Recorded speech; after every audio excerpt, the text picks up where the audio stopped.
Hello my YouTube family, आप सब कैसे हैं। मेरे यूट्यूब चैनल टेक्निकल स्टोरीज में आप सभी का स्वागत है। मैं फिर से एक वीडियो लेकर आई हूँ। वीडियो आपको अच्छी लगती है तो वीडियो को लाइक और शेयर ज़रूर करिएगा। चैनल को सब्सक्राइब करना ना भूलें। आप सबके लिए ऐसी ही वीडियो हम रोज़ाना लेकर आते हैं और लेकर आते रहेंगे। तो चलिए वीडियो शुरू करते हैं।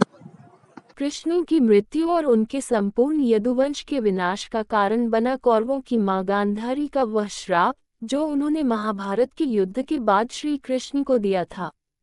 गांधारी ने इस पूरे महाभारत के युद्ध के लिए श्री कृष्ण को दोषी ठहराते हुए कहा था, जिस प्रकार कौरवों के वंश का नाश हुआ है ठीक उसी प्रकार यदुवंश का भी नाश होगा। गांधारी के श्राप ने अपना काम किया। श्राप के बाद श्री कृष्ण जब द्वारिका लौटे तो वे यदुवंशियों को लेकर प्रभास क्षेत्र में पहुंचे, लेकिन कुछ दिनों बाद सात्यकी और कृतवर्मा में दोनों झगड़ पड़े। सात्यकी ने कृतवर्मा का सिर काटा, जिसकी परिणति बड़े युद्ध में सामने आई।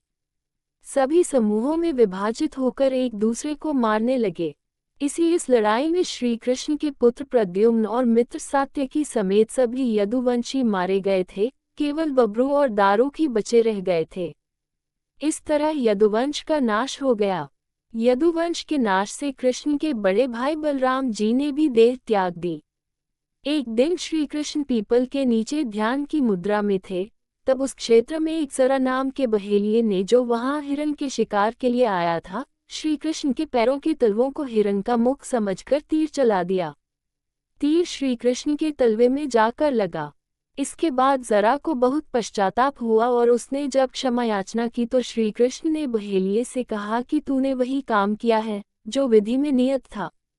अब तू मेरी आज्ञा से स्वर्गलोक प्राप्त करेगा। श्री कृष्ण और बलराम की देह समाप्त हो जाने के बाद उनके प्रियजनों ने दुख से प्राण त्याग दिए।